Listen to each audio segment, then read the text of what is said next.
So here's the thing about Notion. Yeah, it's great and all, but have you ever stopped to think about where all your stuff actually lives? Every document, every database, every note you've ever taken, it's just hanging out on their servers somewhere. That's why I've been personally using Affine instead.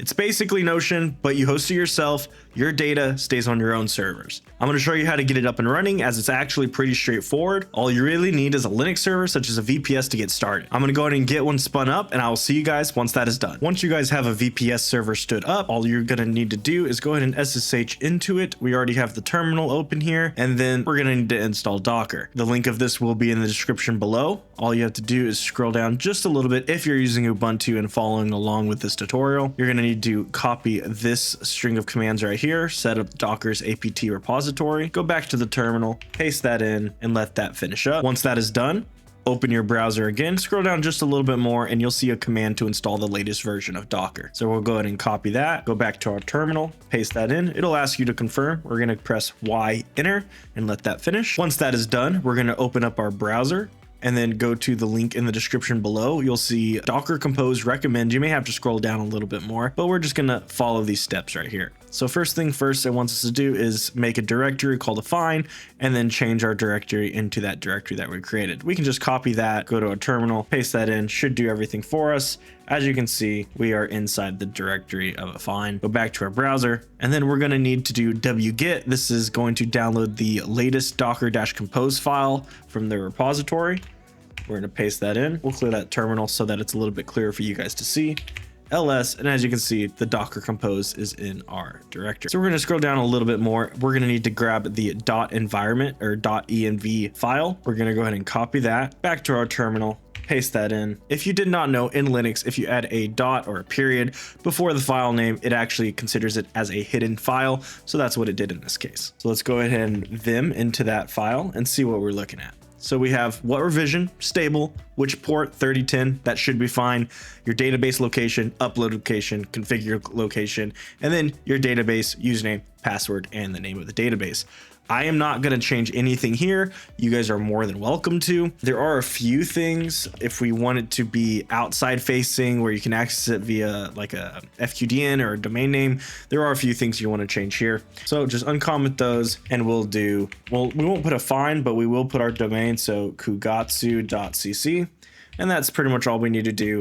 Save that file, and then docker space compose space up space -d. This will download the container and start the container in detached mode, so we get a terminal back. So let's go ahead and press enter and let that finish. Once that is done, you'll see a few created, a few healthy, a few exited, and a few started. You should see exited on the migration job. As it's a migration job, it does a run and then it's done after that, so it doesn't need to continue running. We can confirm that everything that is supposed to be running is by doing a docker space ps space -a. Press enter, and as we can see, we see 3 containers, which is the server, database, and the Redis database, all healthy, all up, and all good to go. So as you can see, the actual server is running on port 3010. Let's go ahead and get our IP by doing IP space A. You guys may see a lot here. You guys may see just a few, but normally you kind of want to look for the ETH or ETH0 nick. That's normally the main one. Or you might have to look and see what yours is for your specific environment. But let's go ahead and copy that IP, go to a browser, paste that in, and then add the port 3010 and press enter. And we're going to get affine just like that. We're going to get a quick little setup. So let's go ahead and follow it. So let's go ahead and click continue. We want an administrator account. So we're going to put Dawson. Our email, we'll put admin@kugatsu.cc. And then a password, we'll just put a simple one just like that.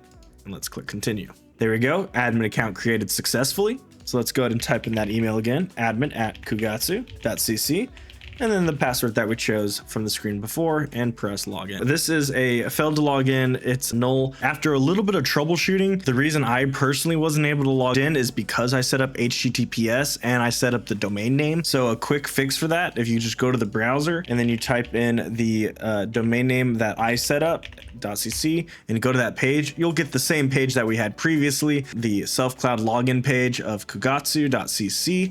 Instead of using the IP and the port, we'll click the little character icon at the top left here and type in the same thing that we were trying. So kugatsu.cc. and then the password that we chose, and we can sign in. It'll actually sign us in this time as we are actually using the HTTPS, the secure SSL with the domain name. So that is why that previously happened.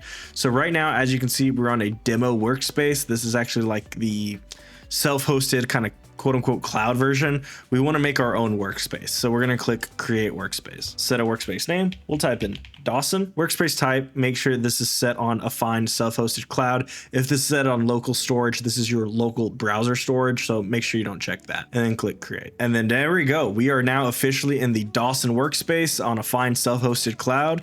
And as you can see, it looks very similar to Notion. You have, and I can show you just quick scroll down of this getting started. They actually do a great job of explaining the type of stuff you can do.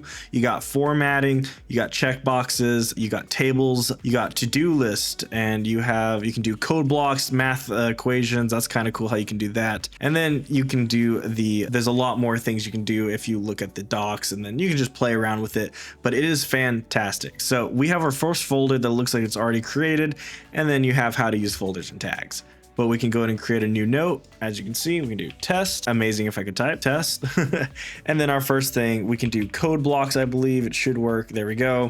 Echo, hi, and stuff like that. So that is pretty much affine. It is a self-hosted Notion replacement. If you guys did enjoy this video, please let me know. Let me know in the comments what you guys want to see next, and I will see you guys in the next one.